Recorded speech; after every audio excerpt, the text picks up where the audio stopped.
This is Dan from YCS Hartlepool. I'm doing a deck profile for my DDD deck. I've topped 3 locals recently with it, came 2nd, 6th and 4th. So here's the list. So you got your 3 copies of both slimes. Basically you're playing 3 of these in any DDD deck. These let you fusion summon from your hand using another DDD card, and these let you do the same from grave by banishing. You play 3 Lamia. Doesn't really need explanation. Tuner of the deck. Lets you special summoner from grave by sending a Dark Contract or DD monster you control. And there's loads of other ways in the deck to bring it back, so you synchro quite a lot in this deck, so you need them. 3 Kepler. Searches pretty much everything. You can search a Dark Contract card in your deck, which is usually Gate, which lets you search any DD monster, which is very useful. 3 Ragnarok. One of your level 8s in the deck. Has 2 really good effects. Its Pendulum effect lets you special summon a DD monster by taking 1000 damage, and its monster effect lets you summon a DDD monster on its summon. That's why you play them. Play 3 Thomas. It's level 8. This effect lets you pop a Pendulum Zone, a special level 8 DDD from deck, so you've got really easy access to rank 8 players when you summon this. Everyone's got one of them. I play 2 Copernicus. It's Foolish Burial basically. On summon you can send a DD monster to grave. And the 1 Orphos, which finishes up the DD lineup. I play one of this. It's an answer to back row. Basically you can search this with Gate if you're under a floodgate, and pop it by popping another Dark Contract or DD monster while it's in the Pendulum Zone. And 1 Maxi. It's Maxi. Okay, for spell cards, I play 3 Dark Contract with a Gate. Basically the best Dark Contract. Lets you search DD monsters. And I play 2 Swamp King. It's basically like your slimes, lets you fusion summon from hand, deck or graveyard. I play 2 because I don't like to see it banished, because we play Desires in this. Otherwise I'd only play the 1. 3 Lures. With it being a combo deck, you need to draw your combo pieces, and playing 3 of this really helps. I play 2 Desires. I feel like 2's a good number because you don't really want to draw multiples, obviously with it being once per turn. Banishing 10 cards doesn't really mean anything because it doesn't do anything to hand advantage, and most of the time when you're using this you've already got most of your combo pieces. You're either looking for a last one or just trying to extend what you've got in your hand. And then I play 1 Foolish, a 1-for-1 and Raigeki.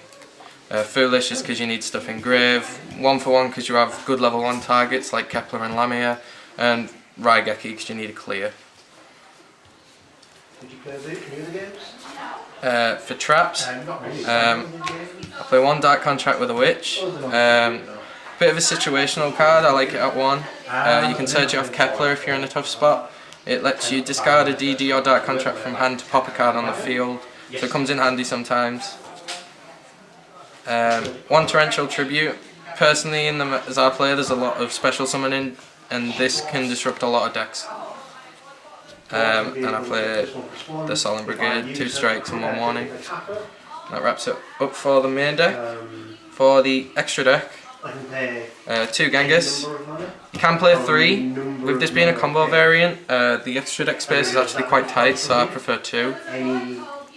1 Oracle Diarch. This card is kind of cool because you can usually always go into it. If you brick, it's okay to sort of have this on the field and a bit of back row if you haven't opened the best. It's also a level 7, so it's another way to get into your rank 8 players. I play 1 Beowulf. It's has a heavy storm during your standby phase, and it makes all your DD do piercing, which is kind of good when you're going for OTKs sometimes. But the main reason we play this is a level 8, so it's one of the pieces you use to go into your rank 8s. And the last fusion monster, I play this, Ragnarok. This card steals me games all the time. Loads of people don't know what it does. Basically, when it attacks, you can bounce a Dark Contract monster or DD monster back to your hand to target a monster it isn't attacking and equip it to the card. And it gains the attack, and obviously because it changes the field state, you get to redeclare your attack with the higher attack value. It's pretty silly. It doesn't target either. Okay, synchros. So I like this, the Formula Synchron and the TG Hyper Librarian. There's some really cool combos you can do with these. One of them ending with 5 cards in hand with your Crystal and your Siegfried and your TG. I just personally like playing around with these.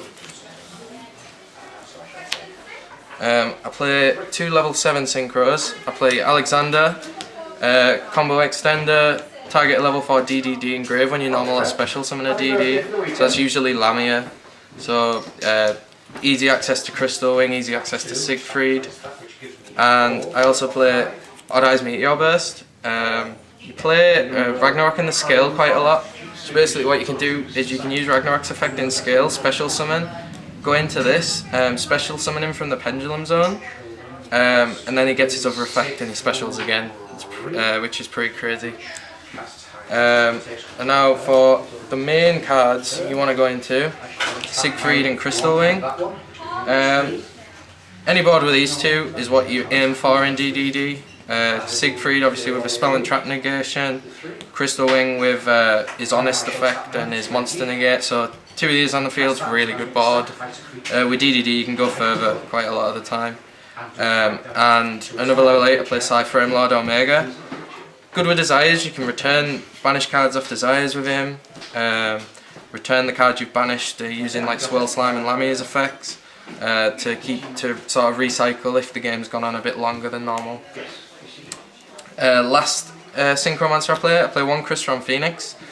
With Paleo so prominent in the meta, this card wins me games single-handedly. Basically you go into one of your level 7 Synchros and Formula, wait for them to set the back row, and then Synchro during their turn into this and just banish it, and with DDD you're probably OTKing after that, so that's why I play this. And my last 2 cards in my extra deck are the XCs. I play 1 Ho.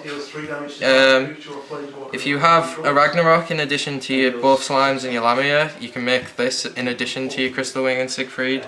It's another negation and it has a nice attack effect if you want to protect some weaker stuff. And finally, this guy, DDD Duo Donk and Kaliuga.